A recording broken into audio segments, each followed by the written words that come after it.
Sur l'actualité politique en Guinée-Conakry en 15 minutes, du sommet à la base, c'est dans votre émission Oroya Politique.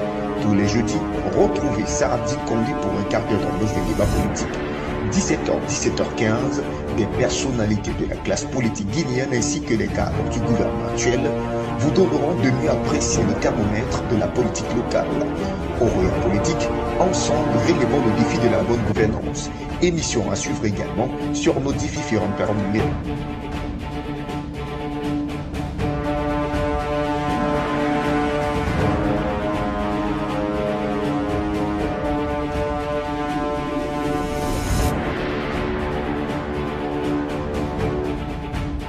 Bonsoir, aimables téléspectateurs. Bienvenue dans votre émission Oroya Politique. Vous le savez, Oroya Politique, c'est une émission qui vous parvient tout lundi soir quand il est 17h. Alors, dans ce nouveau numéro de l'émission Oroya Politique, nous recevons pour vous comme invité la directrice générale du FAEF, Fonds d'appui aux activités économiques des femmes et filles. Une direction d'ailleurs qui relève du ministère de la Promotion féminine de l'enfance et des personnes vulnérables, Madame Adia Touré. Alors, Madame la directrice générale nous fera le devoir de nous parler des réformes qu'elle a pu mener au sein de cette direction durant des années de fonction. Merci une fois de plus de votre fidélité renouvelée au quotidien national Oroya. C'est parti pour un quart d'heure d'émission. Oroya Politique, ensemble relevons le défi de la bonne gouvernance. Émission à suivre également sur nos différentes plateformes numériques. Madame la directrice, bonsoir. Bonsoir. Merci d'avoir accepté notre invitation. C'est un plaisir pour moi de me retrouver dans vos studios parce que le FAEF et Oroya, c'est une affaire de partenariat qui dure et je pense qu'il va durer très longtemps. Et peut-être vous avez un mot aussi à dire sur ce quotidien national qui vient de fêter ses 64 ans d'existence. Mais comme je l'ai dit lors de cet anniversaire, c'est un symbole fort. C'est la mémoire de la Guinée, Oroya. Toutes les actions qui sont menées par l'État guinéen, Oroya les transcrit. Et je pense qu'aujourd'hui, ce qui m'a le plus marqué, c'est les archives. Quand j'ai vu les archives, j'étais fière. Oui. Parce que depuis l'indépendance, on a pu archiver toutes les étapes de notre histoire politique, économique et culturelle de la Guinée à travers Oroya. Et ce qui est bien, c'est que Oroya s'adapte à l'ère du temps. Aujourd'hui, Oroya est numérique et elle a su s'adapter au contexte actuel. Et je pense que ça, c'est une force. Et tous les Guinéens devraient s'abonner. Et toutes les entreprises étatiques comme la mienne, et même les entreprises privées, doivent soutenir ce quotidien national qui est notre fierté. Alors, Madame la directrice, on va entamer cette émission avec cette première question. Faites-nous une brève présentation de votre direction générale, le FAEF. Mais le FAEF a été créé le 21 juillet 2022 par son Excellence, le général d'armée, Mamadi Doumbouya, pour autonomiser la Guinéenne. Il a autonomisé la Guinéenne, pourquoi? Parce que c'est important de savoir le pourquoi. Parce qu'il a entendu le cri de cœur des femmes. Il voit la souffrance des femmes guinéennes. Et comment il peut le faire? Comment il peut réduire cette pauvreté dans laquelle les femmes sont plongées?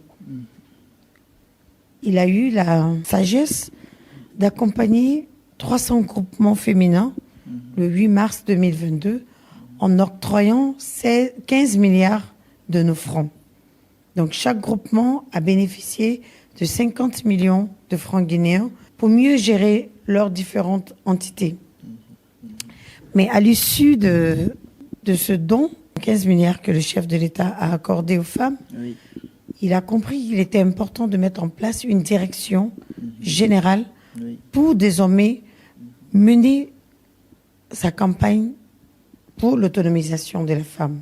C'est la raison pour laquelle le FAEF a été créé et les missions principales du FAEF sont la mobilisation des ressources auprès de l'État, des partenaires multi- et bilatéraux au niveau des entreprises, des ONG, des banques et des microfinances, mais également faciliter l'accès au crédit et au financement pour les femmes entrepreneurs.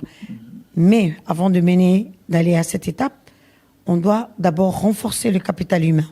Bien. Donc, c'est de renforcer les capacités des femmes entrepreneurs pour qu'elles puissent être mieux outillées pour aller vers la bancarisation et même la gestion de leur entreprise au quotidien. Et comme j'aime le dire aussi, nous avons plusieurs missions, mais l'une des dernières missions que j'aime particulièrement, c'est faciliter l'accès au marché aux femmes. Donc, servir d'intermédiaire entre une entreprise X et des femmes entrepreneurs pour leur permettre de promouvoir leur entreprise, surtout qu'on parle de la promotion du contenu local, et aussi faciliter cette rencontre entre les femmes et des partenaires sous-régionaux et à l'international lors des foires, des forats ou bien des rencontres commerciales. Alors, Madame la directrice, nous allons un peu revenir en arrière pour parler de la structure de votre direction. Comment elle est structurée? C'est une direction générale. Hein. J'ai moi-même été donc nommée le 21 juillet 2022 par le général Mamadi Doumbouya ainsi que mon adjointe. Oui. On a le service appui aux entrepreneurs. On a aussi un service dédié au crédit. Nous avons aussi un service partenariat, communication partenariat. Oui. Nous avons un autre service pour les ressources humaines. Un autre service qui est dédié à la formation. Voilà. Parce que, comme je vous ai dit, le capital humain, il est important. Et après, nous avons le pool financier. Après, on a développé aussi le pool communication avec la partie digitale qu'on est en train de développer aussi, système d'information. C'est bien déjà, madame. Alors, nous allons repartir avec cette troisième question. Depuis votre arrivée à la tête de cette direction, quelles sont les réformes que vous avez apportées dans le cadre de l'émancipation de la femme et fille dans le cadre économique? Nous avons commencé par recevoir les fichiers des femmes. Parce qu'au ministère de la promotion féminine, nous avons 3 directions dédiées aux femmes. La direction nationale de la promotion féminine et du genre qui mène la politique de l'État en fonction des droits des femmes. Nous avons les centres d'autonomisation et d'entrepreneuriat féminin, les CAF, qui forment les jeunes filles qui sont victimes de VBG ou bien qui sont sorties du système éducatif. Donc on les forme à des métiers comme la coiffure, la couture, le maquillage, la pâtisserie et d'autres métiers. Et nous, au niveau du FAF, qui finançons les filles sortantes des KF et aussi au niveau de la promotion féminine, les différents groupements. Donc nous avons commencé par déjà à vous mettre en place la base de données. Une fois qu'on a eu la base de données, nous avons pu nous entretenir avec les femmes pour évaluer leurs besoins, leurs problèmes. Oui. Après cette étape, nous avons commencé avec le ministre d'alors, mener un projet qu'on appelait Salemati. Oui. Vous n'êtes pas sans savoir que nous avons beaucoup de vendeuses ambulantes dans la ville de Conakry.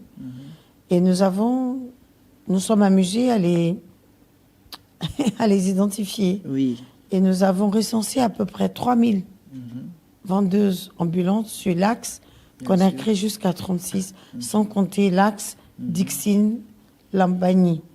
Donc Amdala et tout ça, Ratoma. Et c'est vrai que bien qu'on ait identifié 3000, mais nous avons décidé d'accompagner 300 pour un premier départ. Oui. Les 300, nous avons renforcé leur capacité sur la gestion financière et à l'esprit d'entrepreneuriat.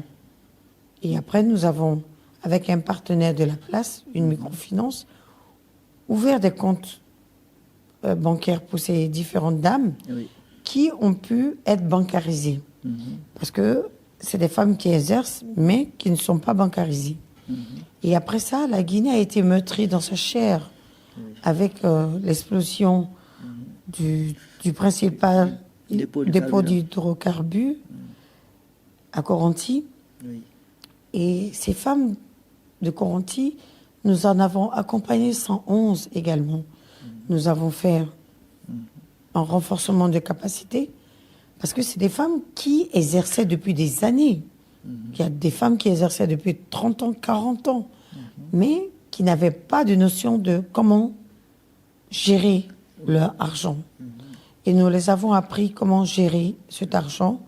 Nous les avons, en plus de la formation, fait formaliser à la PIP pour qu'elles soient officiellement des femmes entrepreneurs. Et pour finir, nous avons ouvert un compte pour elles au Crédit Rural et elles ont pu mettre l'argent que le FAEF leur a donné dans ces comptes et elles ont pu relancer leurs activités économiques. Nous avons également, avec Orange Microfinance, par le biais de Madame Charlotte Daffy, ministre de la Promotion féminine de l'enfance et des personnes vulnérables, signé un partenariat avec Orange Microfinance pour accompagner également 300 ans. Vous allez trouver qu'on aime beaucoup le chiffre 300, mais c'est stratégique. Mais quand on parle de 300 femmes accompagnées, à la différence dans ce projet, c'est qu'il y a des femmes individuelles, il y a des femmes entrepreneurs et il y a des groupements féminins. Oui. Et le groupement féminin, il y a à peu près 30 groupements féminins, mais de Conakry, qui ont été accompagnés. Et les groupements féminins regroupent à peu près entre 20 et 30 femmes. Donc ça fait beaucoup plus que les 300 qu'on annonce. D'accord. Mais il était important que toutes ces femmes aussi, le premier financement qu'on a fait, on a accompagné des femmes jusqu'à hauteur de 100 millions au niveau des femmes entrepreneurs. Ce crédit puisse mieux impacter leurs activités. Parce qu'il y avait des femmes, par exemple, qui avaient des contrats pour le 8 mars, pour confectionner des pains pour le 8 mars, mais qui n'avaient pas de ressources. Donc cet argent les a permis de pouvoir respecter leurs commandes et de pouvoir se projeter à l'avenir aussi. Parce que ça aussi, c'est important. Parce que la plupart des femmes créent des entreprises, mais ce n'est pas des entreprises pérennes et qui soient durables. Parce que dès qu'elles n'ont plus de ressources de clients, elles ferment leur entreprise. Donc ça, ce sont les quelques réformes. Nous avons aussi, au niveau des réformes, formé d'autres femmes, pas forcément par rapport à des crédits, mais sur la gestion des projets. Justement. Parce que il était important qu'on puisse leur montrer comment on gère un projet. Et ça, la plupart des femmes ont beaucoup apprécié parce qu'elles ont l'idée. Mais comment concrétiser l'idée et comment aller jusqu'au bout, il fallait qu'on le fasse et beaucoup ont apprécié cela. Aimables téléspectateurs, c'était donc la première partie de votre émission. Nous revenons juste après cette courte transition. Politique, ensemble, relevons le défi de la bonne gouvernance. Émission à suivre également sur nos différentes plateformes numériques. Univers des métiers, découvrez les vrais talents cachés de nos différents corps des métiers en Guinée à travers votre émission Univers des métiers. Tous les samedis à partir de 22h sur la chaîne YouTube du quotidien national Roréa et nos différentes plateformes digitales. Univers des métiers est une émission qui donne la parole aux vrais professionnels des métiers. Ces faiseurs de société vous émerveilleront par leur talent de génie créateur. Suivez leur parcours du début à la fin dans votre émission Univers des métiers.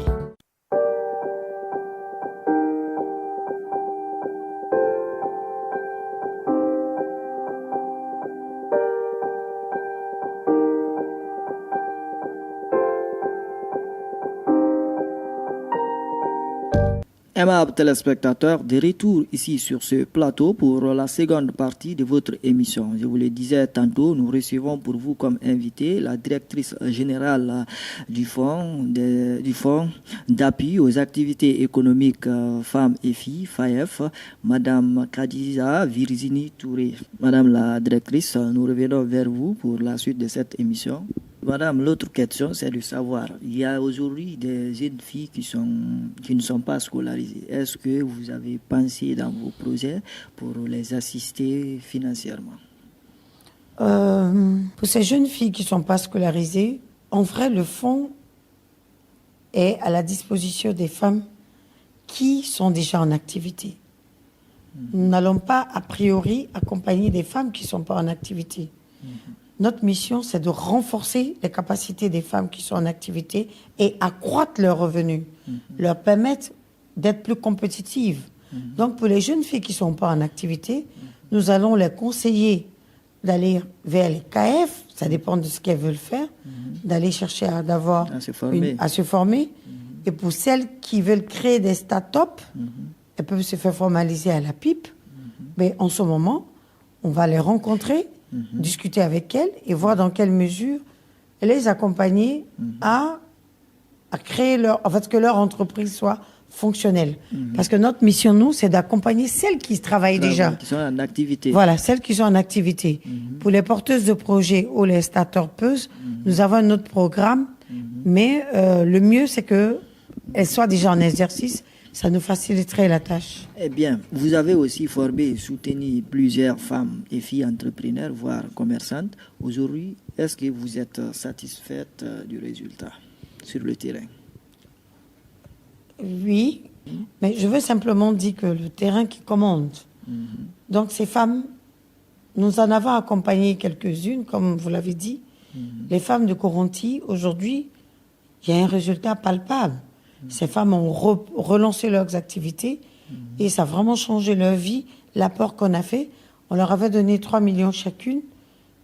Mais aujourd'hui, vous avez des femmes qui font un chiffre d'affaires de 6 millions, 8 millions.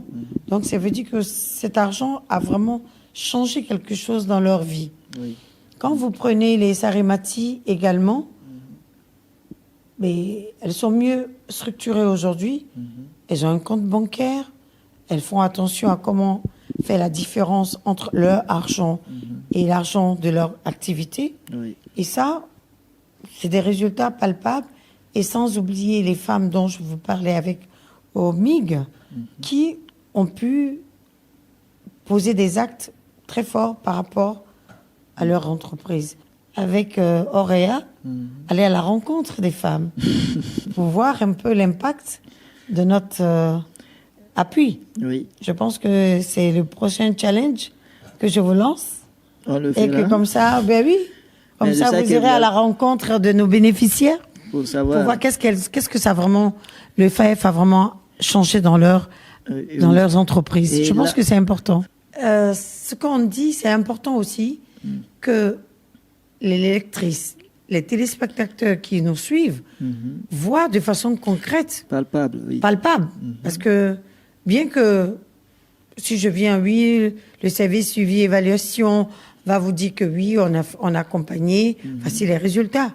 Mais c'est tellement beau de voir ces résultats en vrai. Alors, dans vos projets prioritaires, est-ce qu'il y a une politique de mise en place pour accompagner les femmes rurales? Oui, déjà, nous avons fait, depuis 2 ans, nous sommes allés à Sigiri, à Zélékouré. Nous avons accompagné les femmes de Zélékouré qui avaient un projet au niveau rural. Nous avons accompagné financièrement. Et la bonne nouvelle, c'est que dans 2 mois, nous allons avoir des représentations dans les 8 régions administratives de la Guinée pour nous rapprocher des cibles. Et une fois que nous serons proches de nos cibles, nous pourrons mieux les accompagner. Donc, en ce moment, nous allons identifier leurs besoins, parce que, comme j'ai dit, on a déjà identifié les besoins des femmes de la région du Sigiri, le faire en termes d'accompagnement. Mais dans les 8 régions administratives, nous allons nous rapprocher de nos cibles, travailler avec elles, et comme ça, nous pourrons mieux les accompagner. Bien. Alors, madame, peut-être la dernière question ou l'avant-dernière. Souvent, la plupart de ces femmes et filles n'ont pas été scolarisées. Comment vous y parvenez à leur insertion dans ce monde purement numérique? Certes, elles n'ont pas été à l'école, mais c'est des femmes intelligentes, je peux vous rassurer. C'est que nous donnons des formations en langue nationale. D'accord. On les forme en langue nationale, en l'esprit d'entreprise, en gestion financière et même sur, aujourd'hui, des outils comme le marketing digital. Donc, c'est en langue qu'on leur explique parce qu'ils ne comprennent pas le français. Mais ce qui est intéressant, c'est que ces femmes, elles savent ce qu'elles veulent. D'accord. Et donc, c'est comme ça que nous arrivons à communiquer avec elles et à impacter leur vie. Eh bien, alors, madame, la dernière question, c'est de lancer un message à l'endroit de ces femmes et tous ceux qui sont impliqués dans le cadre de l'autonomisation de la femme. D'accord. Les femmes, nous sommes le pilier de ce pays. Nous sommes le socle même de la Guinée, puisque nous sommes la Guinée. Donc, ce qui veut dire quoi? Ça veut dire que chaque femme doit avoir confiance en elle. Elle ne doit jamais se décourager. Pas parce que... Elle ne doit pas se décourager parce qu'elle n'a pas été à l'école, parce qu'elle ne parle pas français. Elle ne doit pas se décourager parce qu'on va lui dire non, ça, c'est pas bien pour toi. Non, tu ne peux pas. Non. Nous sommes des reines. Donc, chaque femme doit entreprendre. Et elle doit avoir confiance en elle. Et je profite pour lancer un appel aux hommes, surtout les pères de famille. Vous devez encourager vos filles à aller à l'école. Parce que sans éducation, il n'y a pas d'avenir possible pour un pays. Parce qu'aujourd'hui, on parle de Simandou. Simandou ne peut pas se faire sans le renforcement du capital humain. Donc, il faudrait que nous renforcions nos capacités, renforcions les capacités de nos femmes et de nos filles. Il faut qu'elles aillent à l'école. Il faut que celles qui sont dans les métiers puissent davantage se former pour qu'elles puissent compétir à âme égale avec des hommes sur des postes bien spécifiques, tous les métiers technologiques auxquels les femmes pensent qu'elles n'ont pas droit. Si elles ont droit à tous les postes de responsabilité. Donc je pense que pour ça, l'éducation est primordiale. Il faudrait que les hommes encouragent leurs filles à aller à l'école et à montrer qu'à leurs filles qu'elles sont importantes. Parce que la valorisation commence déjà à la maison. Quand un père de famille valorise sa fille, elle est sûre d'elle, elle prend confiance et en général, elle réussit. Voilà ce qui est très bien dit. Madame, merci une fois encore d'être venue sur ce plateau. Merci. Vous avez compris, elle était donc notre invitée, la directrice générale du Fonds d'appui aux activités économiques femmes et filles, une direction d'ailleurs qui relève du ministère de la promotion féminine, de l'enfance et des personnes vulnérables. Ça n'est donc pratiquement fini au compte de ce numéro. Merci à tous de l'avoir suivi. On se retrouve la semaine prochaine avec un autre invité. Il y avait derrière les caméras Bouakar Bangora, Suleiman Kamara. Mais d'ici là, prenez soin de vous car chaque jour est une vie. Merci et bonsoir. Merci.